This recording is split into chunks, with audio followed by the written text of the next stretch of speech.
ملا درد عوامل او مخنیوی. څنګه کولی شو چې خپل د ملا درد درمال وکړو؟ سلام دوستانو، هیله ده چې روغ او جوړ اوسئ. نننۍ موضوع مو د ملا درد په اړه ده. د انسان ملا له عضلاتو، هډوکي، عصبي رشتې، وینې رګونه، ډیسک او نور ساختمانونو جوړه شوې چې په هر ساختمان کې هر ډول ستونزه د ملا درد سبب کیږي. د ملا درد په هر عمر کې رامنځته کېدلی شي، خو د عمر په زیاتوالي رامنځته کېدل چانس هم زیاتېږي. د ملا درد ډولونه. د ملا درد دوه ډوله دی.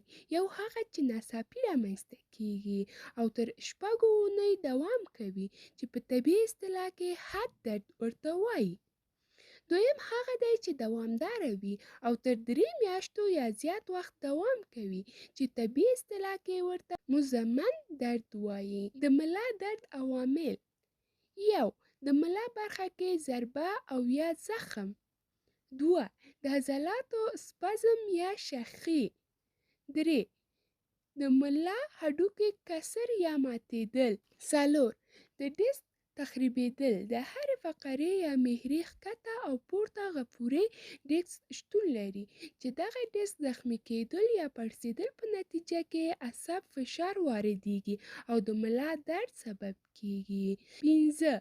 له توانه پورته درانده کارونه کول. 6. د ګردو تیږه. 7. پر څوکۍ د ناستې کارونه اجرا پر مهال قات یا کوږ کېناستل. 8. حاملګي په وخت کې. د ملا درد علایم.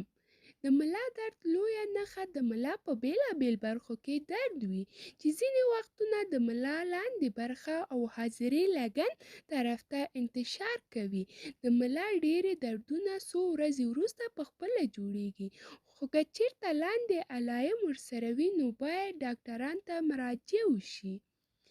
1. وزن له لاسه ورکوي. 2. تبه لري. 3. د ملا پړسوب. 4. د ملا درد چې ښکته برخه او پښو طرف ته انتشار وکړي. 5. د ادرارو کولو پر مهال درد. کورنۍ درملنه: اوبه یا ګرم موم په یو لوښي کې واچوئ او د ملا پورې وتړئ. استراحت وکړئ او په ګرمو اوبو حمام وکړئ. د ملا درد مخنیوی: 1. سپورت کول، چې د ملا درد لپاره ښه سپورت د ملا او د خېټې حرکت ترسره کول او همداراز د زنګون او د پښو درد مخنیوي لپاره قدم وهل ډېر ګټور دی. 2. هغه خواړه خوړل چې ویټامین ډي او کلسیم ولري، لکه هګۍ، پنیر، شیدې، ماهي، غوښه او سبزیجات خوړل دي. 2. د کار کولو پر مهال په څوکۍ صحیح کېناستل. 4. سګرټ پرېښودل. 5. وزن کمول.